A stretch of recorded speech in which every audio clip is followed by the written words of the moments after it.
Assalamualaikum warahmatullahi wabarakatuh.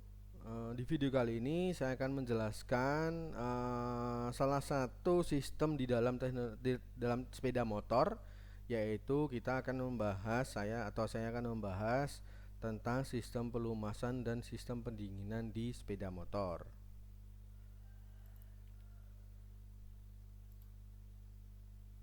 Nah, kita akan bahas sistem pelumasan dan pendinginan sepeda motor. Yang kita bahas pertama adalah sistem pelumasan.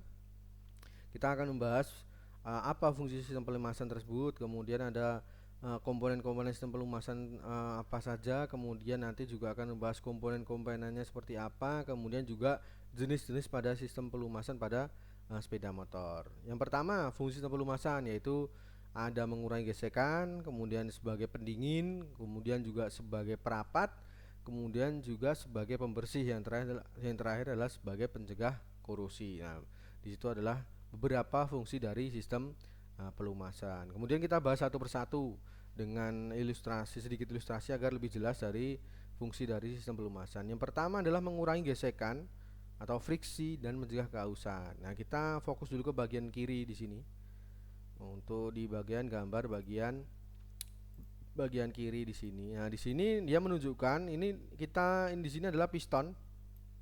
Di sini adalah dinding silinder. Nah, kita ibaratkan seperti itu. Jika dua buah komponen dengan sama-sama keras, dia bergesekan, kemudian tanpa diberikan oli mesin di sekitar komponen tersebut, maka nanti timbul gesekan yang lebih tinggi. Seperti itu. Kemudian yang kita bandingkan dengan di sini dengan piston dan silinder yang menggunakan atau diberikan sistem pelumasan dengan ditambahkan oli mesin, maka gesekan yang terjadi antara dinding silinder dan piston itu gesekannya akan menjadi rendah seperti itu. Maka ibaratnya kalau dijelaskan secara gampang itu nanti pistonnya bisa bergerak secara lancar, tetapi kalau untuk yang tanpa oli mesin maka dia geraknya sedikit terhambat karena gesekannya terlalu tinggi.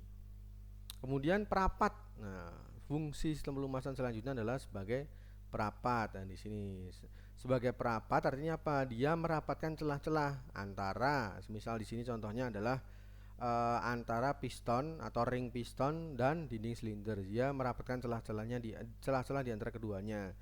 Kenapa harus dirapatkan? Nanti kalau rapat nanti juga tidak terjadi kebocoran kompresi. Nah, seperti itu. Jadi fungsi perapat inilah fungsi perapat ini penjelasannya adalah mencegah kebocoran kompresi, juga mencegah dari tekanan pembakaran, sehingga nanti pembakarannya terjadi lebih sempurna, performanya juga lebih optimal mesin sepeda motor yang menggunakan sistem pelumasan. Kemudian juga sebagai pendingin. Nah, di sini pendingin kenapa harus didinginkan? Pasti karena di sini berhubungan dengan energi panas, karena motor bakar menambah energi panas menjadi energi gerak, pasti menimbulkan energi panas dari ledakan pembakaran, kemudian dari gesekan antar komponen. Nah, itu pasti menimbulkan panas. Nah, di sini sistem pelumasan berfungsi untuk mendinginkan. Nah, di sini oli mesin disemprotkan untuk mendinginkan komponen-komponen ini. Nah, di sini dia fungsinya untuk mendinginkan dinding silinder, juga mendinginkan piston. Nah, nanti ada kalau di sini contohnya adalah disemprotkan, nanti ada yang dipercikkan, kemudian ada yang dikombinasikan antara yang dipercikkan juga dan disemprotkan. Intinya adalah fungsinya dari sistem pelumasan yaitu sebagai pendingin. Kemudian juga sebagai pembersih. Nah, pembersih dari kotoran-kotoran di dalam mesin. Nah, di sini ada ilustrasinya. Di sini di bawah di sini ada kotoran. Nah, kotoran ini kalau tidak ada pelumasan dia akan terjadi sebuah sludge atau sebuah kotoran yang menggumpal atau seperti lumpur nantinya kalau tidak ada pelumasan. Tetapi kalau sudah ada sistem pelumasan, maka kotoran itu akan diikat masing-masing, akan diikat seperti masing-masing, tidak menjadi satu, sehingga tidak terlalu bahaya terhadap mesin. Nah, seperti ini gambarnya. Dia sebuah kotoran dilingkari oleh warna oranye ini. Nah, ini dia diikat oleh oli mesin sehingga tidak terjadi kesatuan dari kotoran-kotoran yang dihasilkan oleh mesin seperti itu. Ini fungsi sebagai pembersih, fungsi pelumas sebagai pembersih.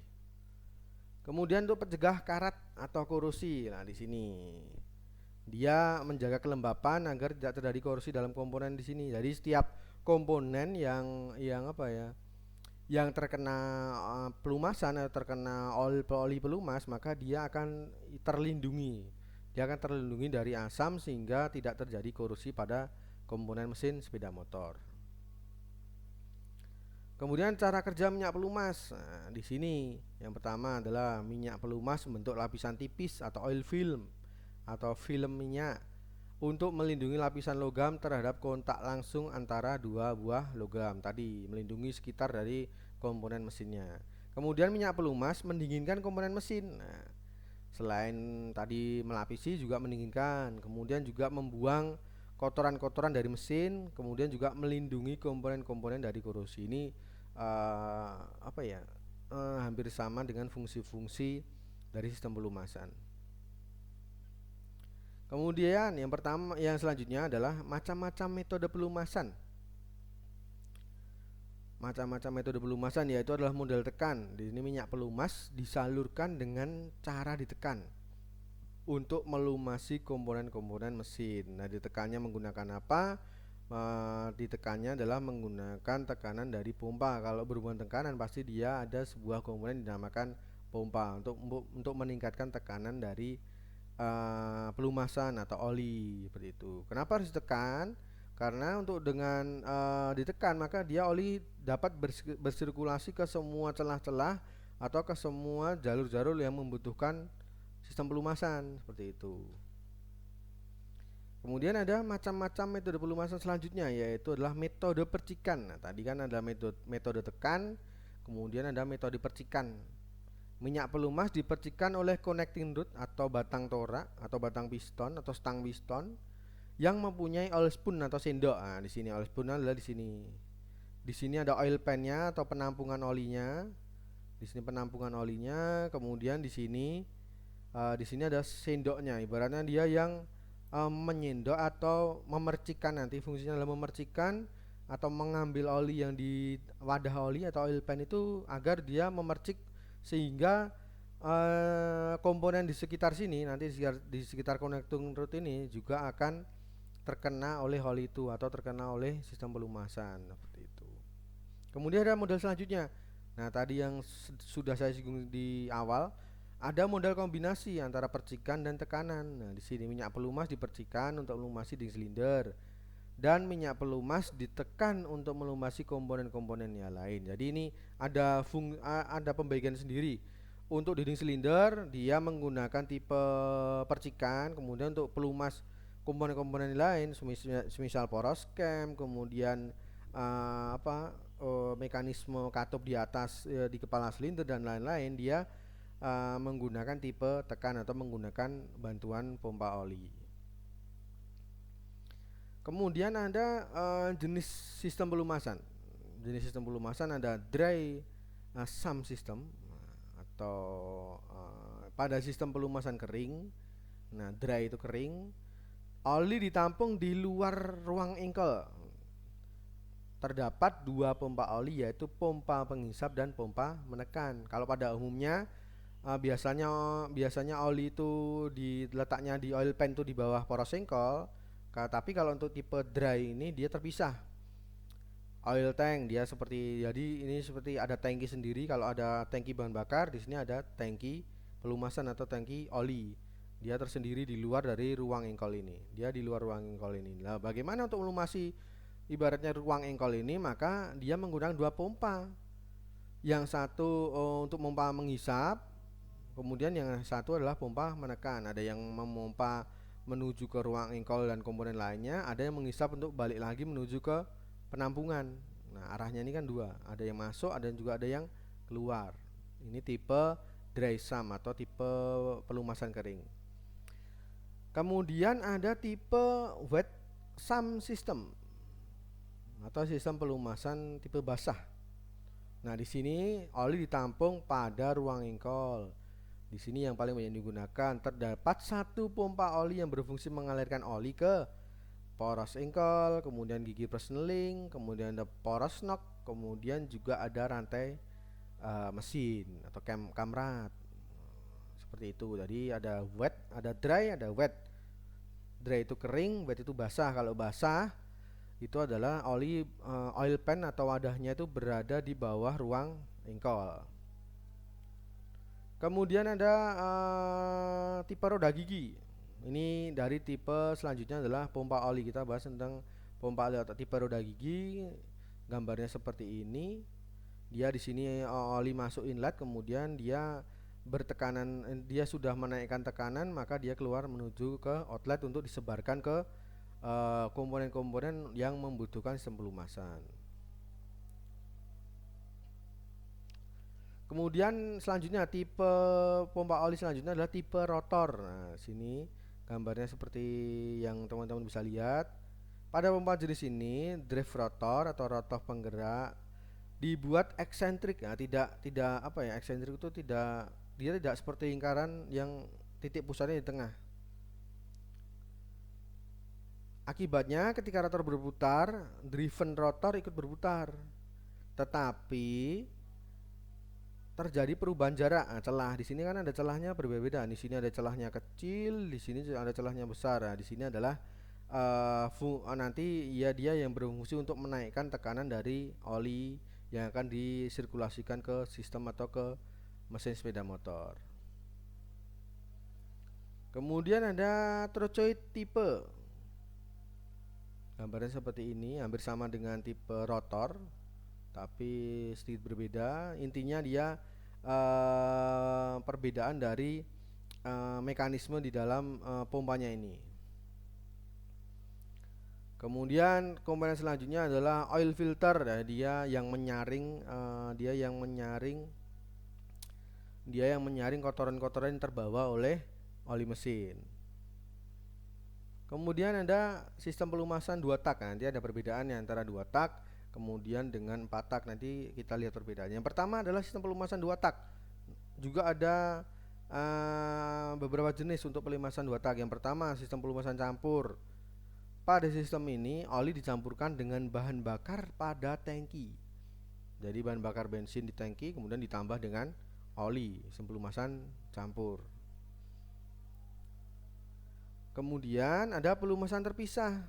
Pada sistem ini oli ditampung pada tempat tersendiri. Nah, jadi dia tidak dicampur langsung ke dalam tangki bersama bahan bakar, tapi dia mempunyai wadah sendiri. Oleh karena itu digunakan 2 jenis minyak pelumas, yaitu pelumasan untuk bak engkol dan pelumasan untuk motornya. Untuk menjalankan tugas tersebut, sistem ini dilengkapi dengan pompa oli seperti itu. Kemudian ada sistem pelumasan 2 tak. Nah, di sini gambar sistem pelumasan 2 tak. Salah satu contohnya di sini ada oil tanknya. Di sini ada olinya di sini. Kemudian dia nanti melewati oil pipe ini, dia dihisap oleh pompa ini, kemudian dia akan disalurkan menuju ke intake manifold. Karena ini 2 tak, karena dia nanti bercampur dengan bahan bakar yang masuk ke ruang bawah engkol atau nanti akan ikut terbakar pada proses pembakaran. Kemudian ada sifat dan jenis oli mesin. Minyak pelumas yang digunakan pada sepeda motor adalah oli. Karena oli mempunyai syarat-syarat yang diperlukan dalam pelumasan, yaitu syarat pertama adalah daya lekatnya baik. Karena dia sebagai sebagai perapat, jadi dia harus menempel pada komponen mesin. Kemudian tingkat nyalanya tinggi, jadi dia tidak mudah terbakar. Kemudian juga tidak mudah menguap. Selanjutnya juga tidak titik bekunya tidak rendah. Kemudian titik bekunya tidak tinggi. Kemudian mudah memindahkan panas.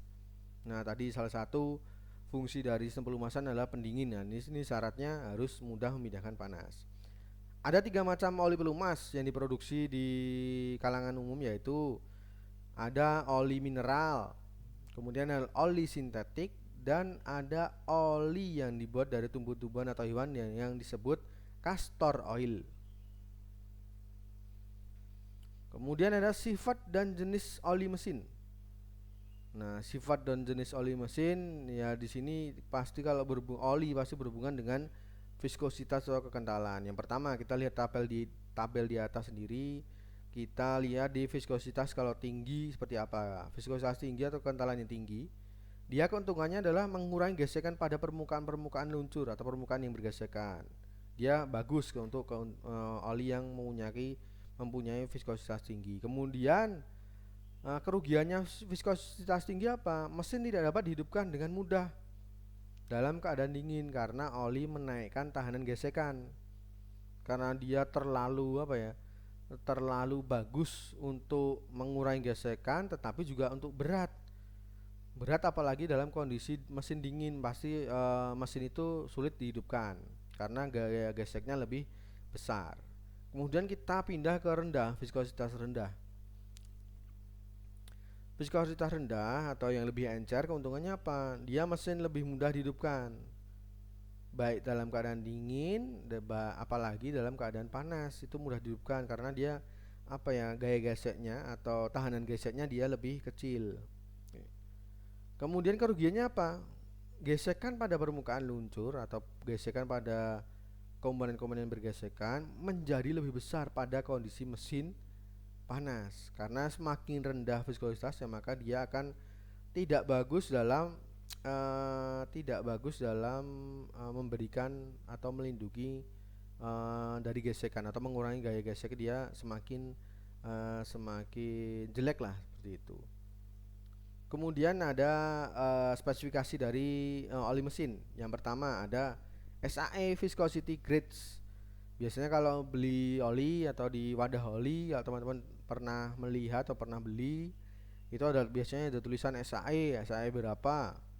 Itu teman-teman harus tahu, jangan sampai teman-teman beli oli tetapi tidak tahu oli yang cocok untuk sepeda motornya apa, kemudian oli yang cocok untuk mobilnya apa. Teman-teman harus tahu spesifikasi yang dibutuhkan oleh oli tersebut, oleh mesin, dan juga tahu tingkat dari oli yang akan dibeli.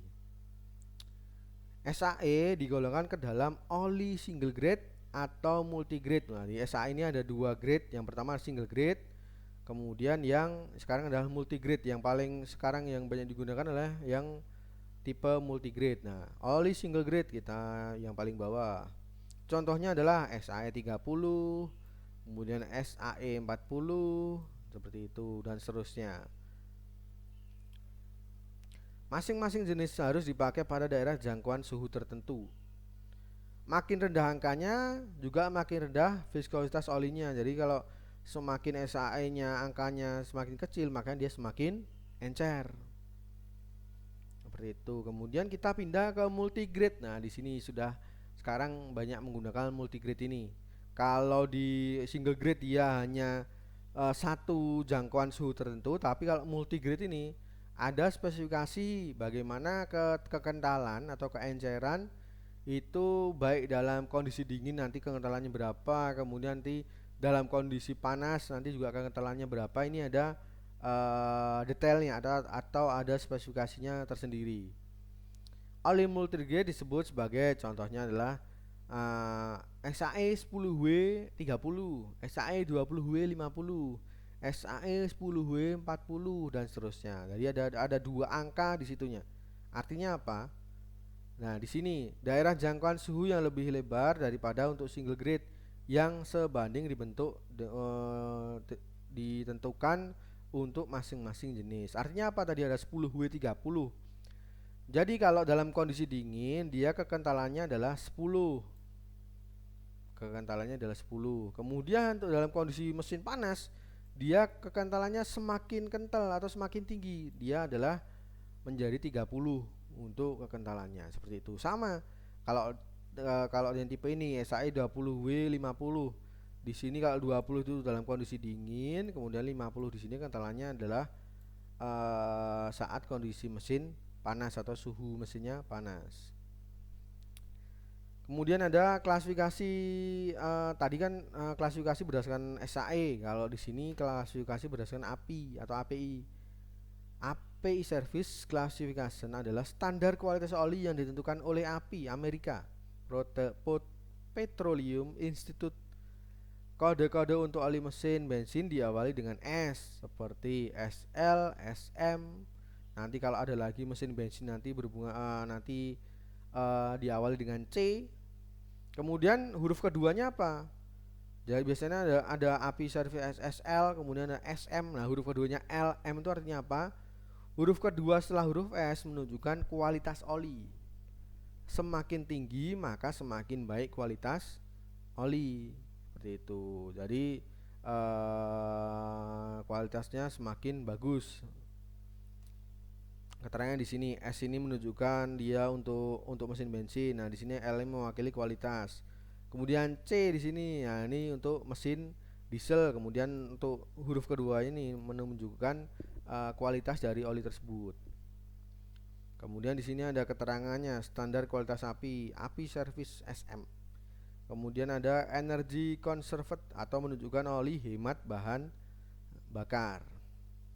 Kemudian ada lagi ada SAE, kemudian ada API, kemudian dia ada JASO standar. Biasanya kalau dibeli oli biasanya JASO MA, kemudian JASO MB. Itu artinya apa? Teman-teman harus tahu setelah melihat video ini atau setelah ikut perkuliahan teknologi sepeda motor. JASO standar adalah standar untuk oli mesin 4 langkah sepeda motor yang ditentukan oleh JASO. Apa itu JASO? JASO adalah Japan Automobile Standard Organization. Standar yang digolongkan ke dalam dua jenis adalah JASO MA dan MB. Dia terbagi menurut perbedaan dalam sifat-sifat gesekan dari oli mesin. Nah, kemudian di sini ada bagaimana cara memeriksa oli mesin. Nah, banyak yang salah cara memeriksa oli mesin seperti apa. Jadi kalau dalam posisi tertutup dia akan kita kan bisa kalau tutup oli kan kita tutup sampai kencang dengan seperlunya agar oli tidak bisa keluar di luar bak mesin. Tetapi untuk pemeriksaan oli itu tidak perlu diputar, tidak perlu dikencangkan sampai rapat, tetapi hanya tutup oli itu hanya dimasukkan tanpa perlu diputar untuk memeriksa dari oli mesin sepeda motor. Seperti itu. Nanti kalau tetap diputar, ini ibaratnya ini tetap diputar posisinya, pasti dia akan terlalu bawah, garisnya nanti juga akan semakin sini. Oh masih banyak, oh ternyata cara mengeceknya salah. Dia tidak perlu diputar untuk dipsticknya atau tutup olinya.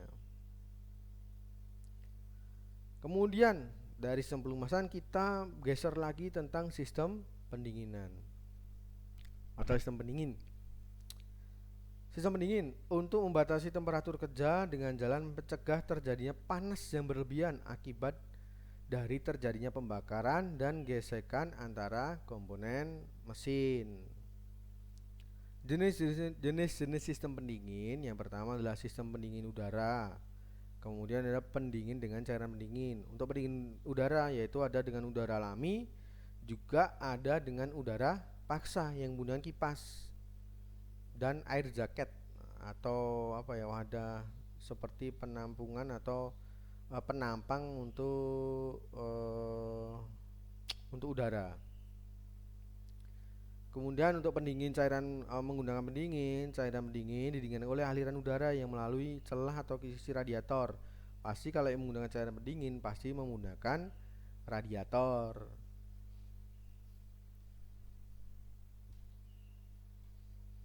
Kemudian selanjutnya adalah pendingin udara. Yang pertama kita bahas fokus ke pendingin udara. Pada sistem pendingin dengan udara, sekeliling silinder dan kepala silinder biasanya dilengkapi dengan sirip-sirip pendingin. Kenapa semisal di Mega Pro lama itu kenapa harus ada sirip-sirip, kenapa nggak halus, kenapa nggak seperti mesin misal Vixen atau CB150 dia tidak menggunakan sirip-sirip. Kenapa? Karena yang menggunakan sirip-sirip dia adalah yang menggunakan sistem pendingin udara. Fungsi dari sirip-sirip adalah yang pertama sebagai penghantar panas dari mesin, kemudian juga sebagai pengarah aliran udara, seperti itu. Kemudian ada pendingin menggunakan coolant. atau menggunakan cairan pendingin.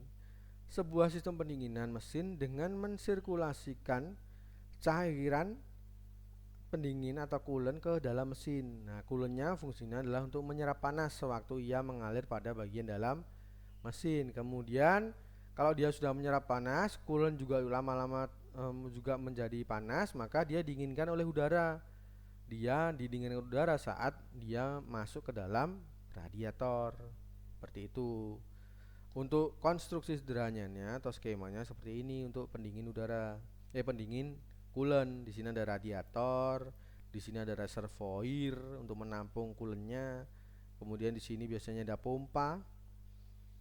Kemudian dia pompanya ini adalah nanti akan saya jelaskan di slide selanjutnya. Dia disirkulasikan secara terus-menerus agar mesin ini bekerja pada temperatur yang kerja atau temperatur optimal, tidak terlalu dingin juga tidak terlalu panas. Nah, di sini keterangannya, di sini nomor satu ada nomor satu mana nih? Nomor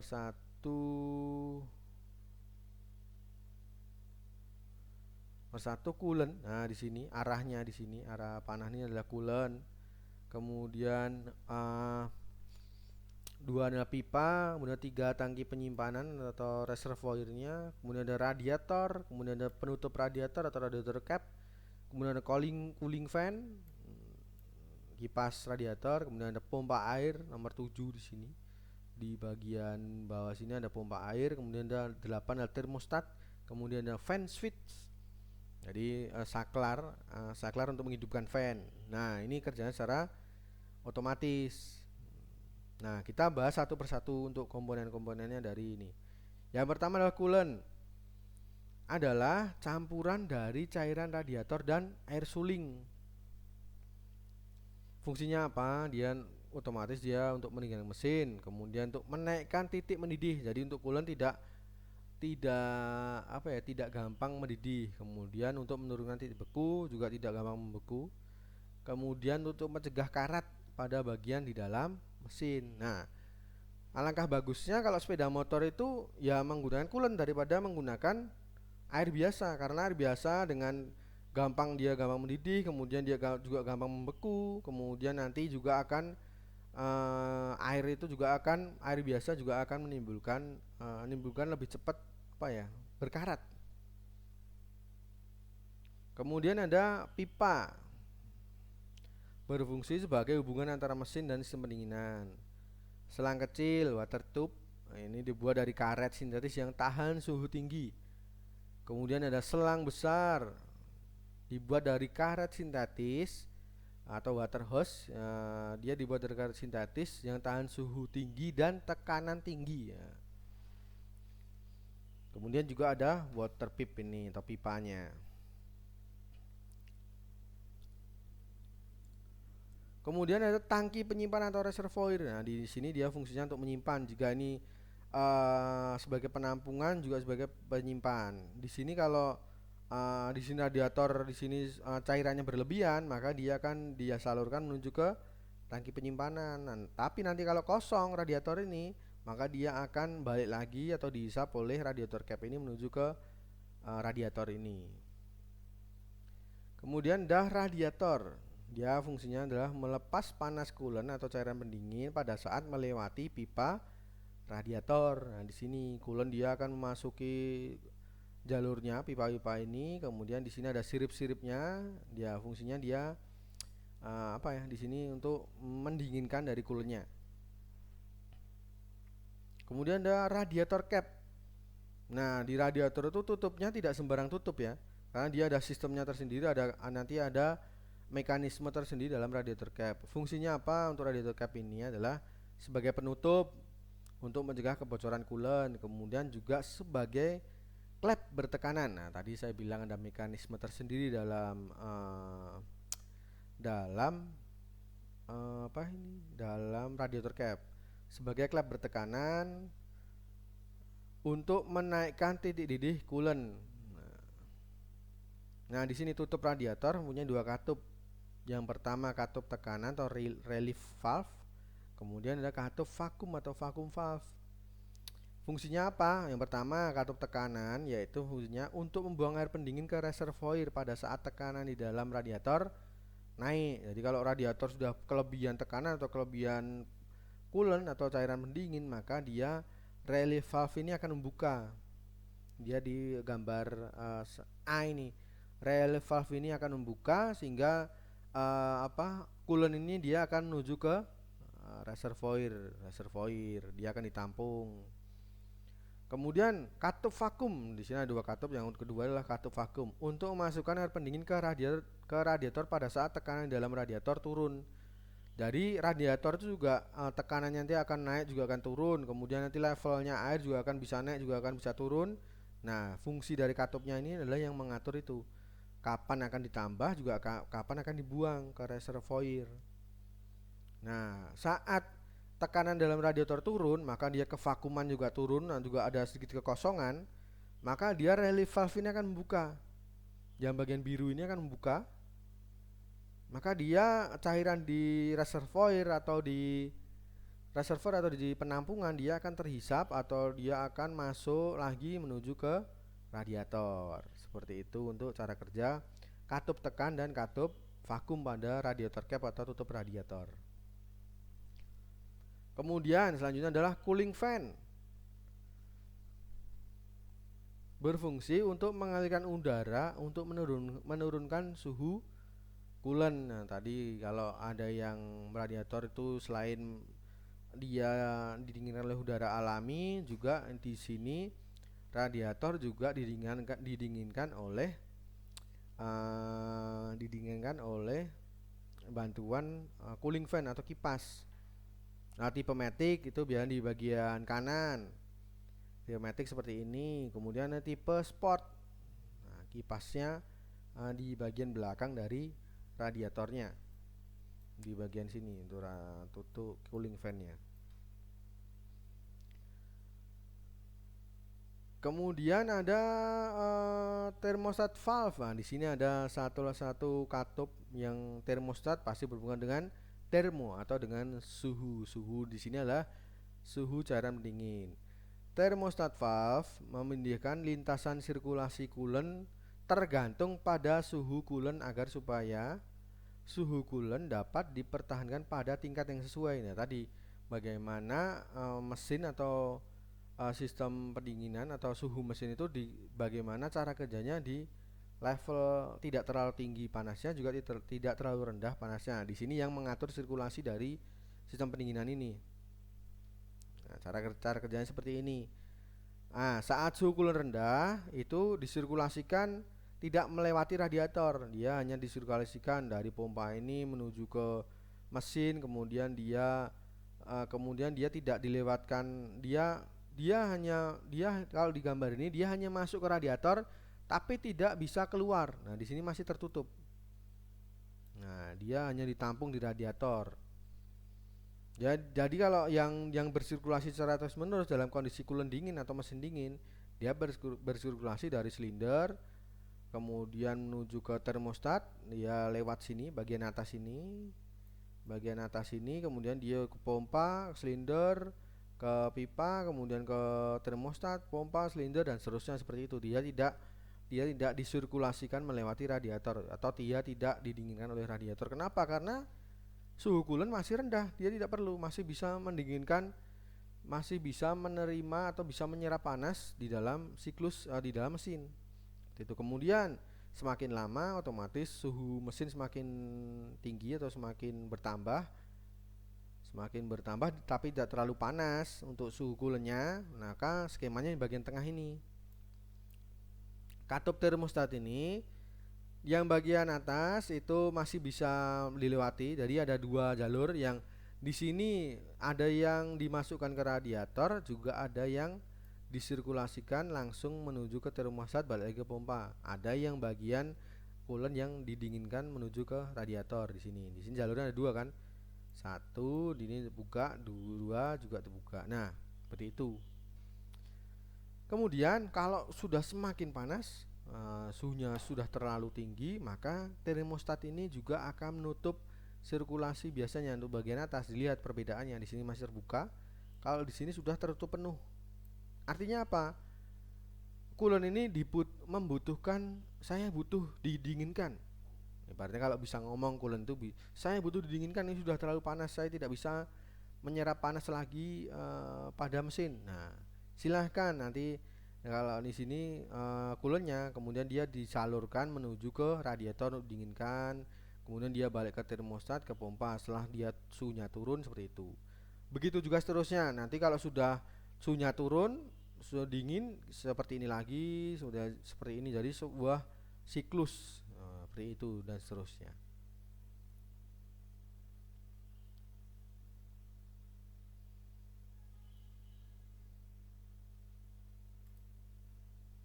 Oke, penjelasan sistem pelumasan dan sistem pendinginan adalah sudah cukup untuk video kali ini. Saya rasa sudah mencakup pelumasan pendinginan. Nanti silahkan teman-teman, banyak referensi lain yang bisa digunakan. Nanti mungkin banyak belum banyak dijelaskan di sini. Silahkan teman-teman, nanti jika ada pertanyaan silahkan ditanyakan. Untuk video kali ini cukup. Jangan lupa mengerjakan tugas learning journal. Selamat siang. Assalamualaikum warahmatullahi wabarakatuh.